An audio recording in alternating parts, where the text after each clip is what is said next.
It's another good day. Before we dive in, I want to ask you something real quick. And I genuinely want you to answer this in the comments because it's going to matter for what we're about to discuss. Have you ever noticed someone in your life suddenly acting weird around you? Like, they used to be cool, but the moment things started going well for you, better job, healthier body, more confidence, a new relationship, they just changed. They started criticizing you more, or they got distant, or they said things that felt oddly personal. Yeah? Then this video is going to feel like someone finally put a name to something you've been feeling but couldn't quite explain. Here's the thing though, and this is where it gets interesting. What you're witnessing isn't really about you at all. It's actually about something Carl Jung identified over 100 years ago that most people still don't understand. And by the end of this, you're not just going to understand why insecure people act this way around you, but you're also going to see it coming from a mile away. You'll recognize the patterns so clearly that it'll almost become predictable. Spoiler alert, it's kind of fascinating when you see it for what it really is. Let's go. Okay, so Carl Jung had this concept called the shadow. And it's not some dark, evil thing like it sounds. Your shadow is basically all the parts of yourself that you've decided aren't acceptable. The qualities you've rejected, denied, or pushed down because at some point in your life, usually childhood, you learned that those parts weren't welcomed. Maybe your family valued humility, so you pushed down your ambition. Maybe you grew up around aggression, so you decided to be the nice one and buried your assertiveness. Maybe you were criticized for being too much, so you learned to make yourself smaller. Everyone has a shadow. It's normal. But here's where it gets interesting, and this is the Jungian twist that most people miss. Your shadow doesn't disappear just because you ignore it. It lives in your unconscious mind, constantly affecting how you see the world and other people. And Jung discovered something wild. We often project our shadow onto other people, meaning the qualities we've rejected in ourselves, we start seeing everywhere in other people. We become hyper-aware of them. We judge them harshly for exactly the things we've rejected in ourselves. So when you're doing well, when you're being ambitious, confident, assertive, visible, you're essentially embodying all the things that insecure people have had to reject in themselves to survive. And that triggers something primal in them. They're not actually threatened by you, they're threatened by what you represent about their own rejected potential. Let me paint a picture for you, because this is where behavior patterns start showing up in real life. Sarah had been best friends with Michelle since college. They were tight. But then Sarah started a business. Nothing crazy, just a side project she was passionate about. Within 3 months, it actually took off. Real clients, real income, real momentum. And Michelle? Michelle started acting strange. At first it was subtle. She'd make jokes about Sarah's business. Oh, the entrepreneur, everyone look at her. Little digs. Then it got weirder. She started telling other mutual friends that Sarah was changing, that she was becoming arrogant, that she was probably going to fail anyway. She'd bring up Sarah's past mistakes constantly. Remember when you tried that other thing and it didn't work? Here's the kicker though. Michelle had always wanted to start a business, always talked about it. But she'd never actually done it. She'd rejected that ambitious part of herself because somewhere along the way, she'd learned it wasn't safe. Maybe her parents taught her that ambitious women end up alone. Maybe she was criticized for having her head in the clouds. Whatever it was, she'd pushed that ambition down and decided to be the supportive friend instead. Then Sarah became the embodiment of everything Michelle had rejected. Sarah wasn't just living her life. She was living the life Michelle couldn't allow herself to live. And insecure people, when triggered like this, they don't just quietly accept it. They do something very specific. They try to pull you back down, not because they hate you, but because unconsciously, on a level they're not even aware of, they need you to fail so that they can feel like their choice to reject that part of themselves was the right one. They need you to prove that ambition leads to arrogance, or that visibility leads to isolation, or that confidence leads to being insufferable. They need your fall to validate their staying small. So they'll criticize you. They'll point out your flaws. They'll remind you of your failures. They'll gossip about you. They'll act cold and withdrawn. Some of them will even sabotage you if they get the chance, not out of malice, but out of unconscious desperation to restore the balance. It's like they're saying, if you keep going up, it makes my choice to stay here look like a failure.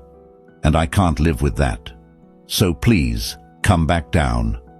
Now, here's where it gets really nuanced, because insecure people don't all respond the same way. Jung would say they're all expressing their shadow, but the mask they wear, or what Jung called the persona, determines how that expression looks. The critic. These are the people who become hyper-focused on what's wrong with you. They'll suddenly have opinions on everything you do. Your outfit, too much. Your confidence, cocky. Your success. Must be nice to have that kind of luck. They're not actually critiquing you. They're critiquing the version of themselves they've rejected. Every criticism is really a projection of their own insecurity. The saboteur. This one's darker.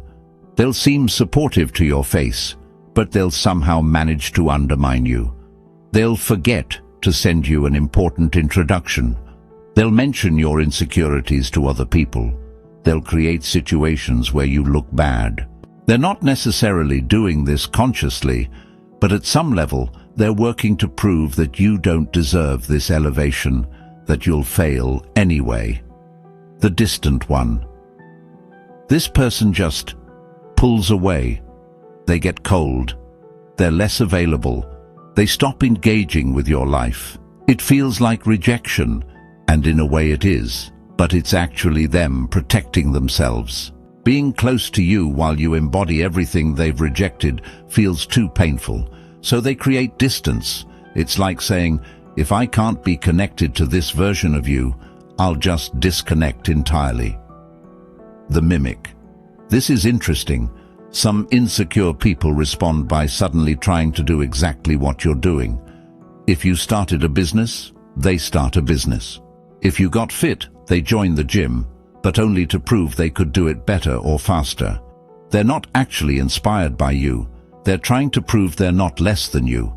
They're competing with you while pretending to be inspired by you. It's exhausting for everyone involved. The saint. And then there's the person who becomes aggressively humble and selfless around you. They'll constantly put themselves down. They'll serve everyone else, make huge sacrifices, and subtly remind everyone of their martyrdom. It's like they're saying, look how much better I am for not being ambitious like you. Look how virtuous I am in my smallness. It's passive-aggressive restraint.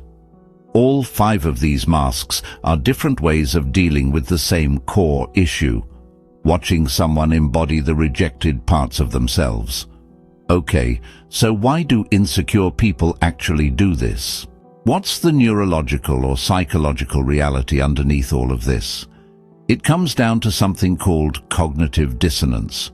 When you do well, when you're visible and confident and ambitious, it creates a contradiction in the insecure person's mind. They've built an entire identity around the belief that ambitious people are arrogant, or visible people are fake, or successful people are lonely. It's a protective belief. It protects them from trying and failing.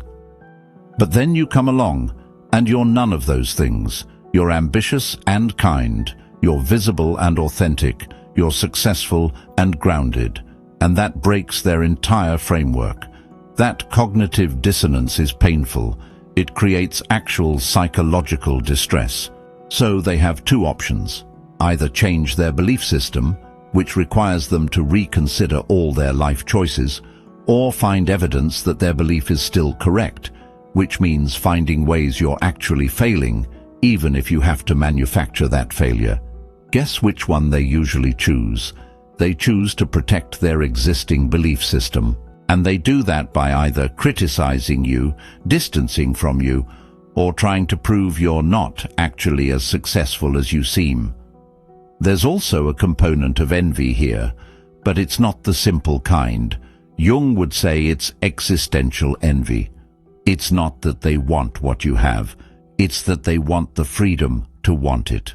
They resent you not because you're better, but because you're living the life they feel they can't live. You're proof that it's possible, and that's almost more threatening than simple competition would be. And here's the part that's going to surprise you. They hate themselves for feeling this way. They know on some level that their behavior is unfair. They know they're being unsupportive or critical or cold, and that self-judgment creates even more internal pressure. So they might act out even more, or they might withdraw completely. Either way, you're not dealing with a person acting from a place of clarity. You're dealing with someone in internal conflict. Here's where this gets really interesting from a Jungian perspective. This whole dynamic is actually an invitation, though a very uncomfortable one. When an insecure person reacts to your success, they're literally showing you what they have rejected. And if you pay attention, you can actually learn something about yourself.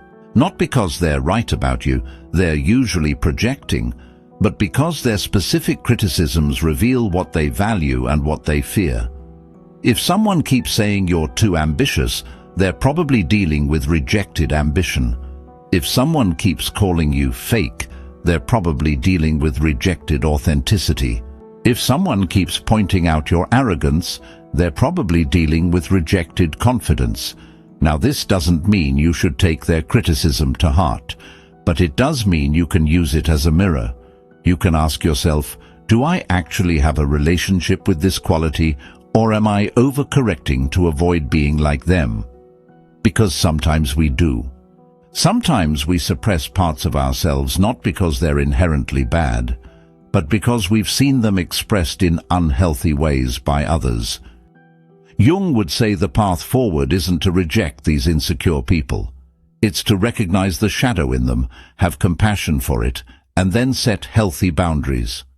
You don't have to let them pull you down, but you also don't have to judge them for trying. They're just unconscious. They're acting from a place of pain they don't even know they're in. So practically speaking, what do you do when you recognize someone doing this?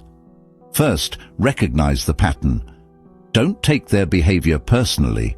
It's not about you. It's about their rejection of their own shadow. That shift in perspective alone changes everything. You move from hurt to curiosity, from offense to understanding. Second, don't try to prove them wrong. This is important. A lot of people, when they recognize this dynamic, try harder to show the insecure person that they're actually good. They over-explain themselves. They try to convince. But that just reinforces the dynamic. It keeps you locked in their internal struggle. Third, set boundaries. You can be compassionate and still protect yourself. You can understand that their criticism comes from their own rejection, and you can still choose not to be around them while they're acting it out. Compassion is not the same as enabling. Fourth, keep living. This is the most Jungian response. You keep embodying those rejected parts. You keep being ambitious, confident, visible, whatever it is. Because by doing so, you're not just living your life, you're actually showing the insecure people around you that it's possible. Some of them will never accept that, but others, over time, might start to question their own beliefs. You're actually helping them by refusing to shrink. And here's the beautiful part. As you keep growing, you'll naturally attract people who are also growing. You'll create distance from the people who are still stuck in denial. And that's not a loss, that's clarity. Okay, so here's what we learned today. When insecure people act threatened by you, they're not actually threatened by you. They're threatened by what you represent about the parts of themselves they've rejected. And they respond by trying to pull you back down, through criticism, sabotage, distancing, or competition. But if you understand this through the Jungian lens, everything changes. Their behavior becomes less personal and more interesting. It becomes a mirror, and you become free to keep living your life without taking their reactions as truth. So here's my question for you, and I really want to see your answers in the comments. Have you experienced this? Have you had someone in your life suddenly get cold or critical when you started doing well? What did they do? And looking back, can you see now that it was about their own shadow? Comment below, let me know, because these conversations are where the real learning happens. Thanks for watching. If this resonated with you, please like, subscribe, and let the algorithm know you want more of this kind of content. We'll be back tomorrow with more Jungian psychology that actually applies to your real life. See you then.